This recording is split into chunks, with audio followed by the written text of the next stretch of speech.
Good morning. আজি আকৌ নতুন এটা ফেট কাটাৰ ড্ৰিংকৰ ৰেচিপি লৈ আহিছোঁ। এই ড্ৰিংকটো বনাবলৈ তেনেই সহজ, উপাদান তেনেই কম।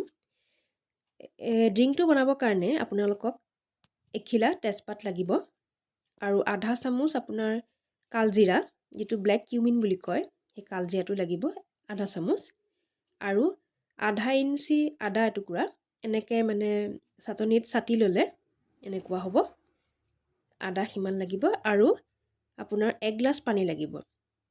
এই গোটেইখিনি প্ৰথমতে আপোনালোকে চচপেনটোত দি পেলাই ভালকৈ উতলিব দিব।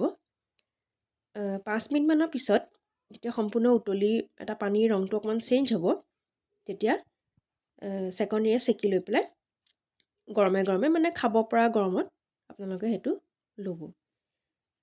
বেছি ভাল ৰিজাল্ট পাবলৈ হ'লে আপোনালোকে ৰাতিপুৱা শুই উঠি খালী পেটত খাব। এইটো আপোনাৰ হোল বডি ফেট কাটাৰ ড্ৰিংকৰ ৰেচিপি কাম কৰিব। অকল বেলি ফেট বুলি স্পেচিয়েলি নহয়, বেলি ফেটৰ স্পেচিয়েল ড্ৰিংক বুলি মই তেনেকৈ লোৱা নাই।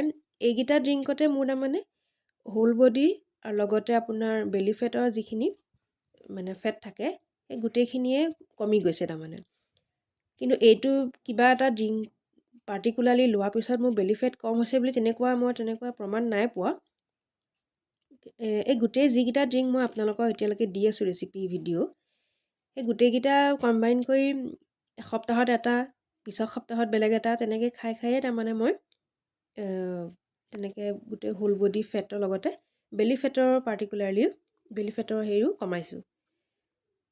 যদি পাৰ্টিকুলাৰলি মই বেলি ফেটৰ কিবা ড্ৰিংকৰ ৰেচিপি পাওঁ আপোনালোকক মই নিশ্চয় জনাম, আপোনালোকে চাব। আজিলৈ ইমানেই, ধন্যবাদ।